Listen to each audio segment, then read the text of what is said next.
This is Hanson Hosein. He's a social media and digital media expert. A lot of you have questions right now about your information and social media accounts. Let's be honest, none of us read the privacy agreements. What's private? What's public? How do you know? So Hanson is the director of the Communication Leadership Program at the University of Washington. Hanson, it's always good to have you here. Great to see you, Mark. I think in my mind, Hanson, the biggest thing that I have a problem understanding is that when we sign up for things like Facebook, we agree to their terms. So that means they're gathering a ton of data on who I am, who my friends are, maybe even what my contacts are on my phone. But how that information is shared is a huge mystery. So let's start there with how do they use the information? Where are the lines? That's the problem. We don't know where the lines are. There's zero transparency when it comes to this data. And the last thing that Facebook wants to do is tell you how the data is being used. They're not transparent about it at all. They don't tell you how the algorithm works. And just like Google, they're constantly tweaking it.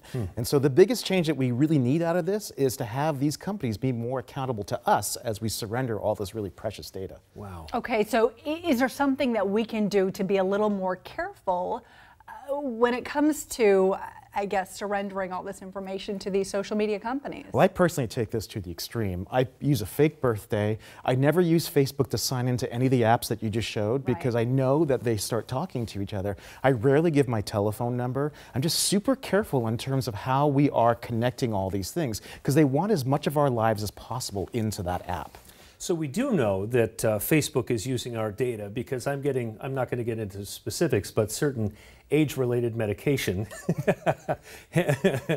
served what are you talking about? served up on my, am I blushing? Served up on my Facebook page. So we know that they're using that data to sell to us.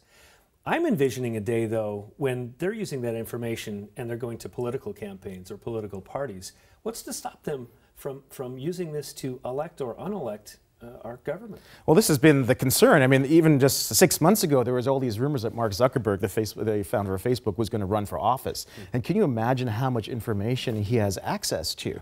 And so for me, I actually, when I'm browsing Facebook, I don't use the app on my phone. I use a browser. I use it separate from anything else because I know that if I'm looking at a product on a browser and I see it show up on Facebook, I know that the two are connected. I mean, this is what's going on right now. This is the cover of my favorite magazine, Epic Fail. Yeah. So this is what's going on right now. Yeah. Wow. But Facebook owns a lot of other apps too. They own Instagram and a bunch of other companies too. So if you decide, I'm not going to give this up to Facebook, you need to obviously. It's so opaque, right? They own WhatsApp. They own Instagram. You got Facebook Messenger, and you become reliant on these things in terms of communicating with your family. And so it requires absolutely too much work from us to actually be vigilant about this right now. And it shouldn't be up to us to be going through all those settings and disclaimers to figure this out. So I think at some point we have to start saying, this data belongs to us and we get to control it and you don't get it automatically. Just about out of time, but this mea culpa that they're going on now. We're hearing Congress say, look, you guys need to come to Congress and explain this stuff. What do you think the next step in all of this is going to be? I think it's heading towards regulation. Facebook has said we're not a media company, we're a utility. Well, you got to be regulated like a utility. Hanson Hosein. Always good to see you. Good. Thanks for your Great help. information. All right, I'm sure you'll be back. Yes. This issue is not going away.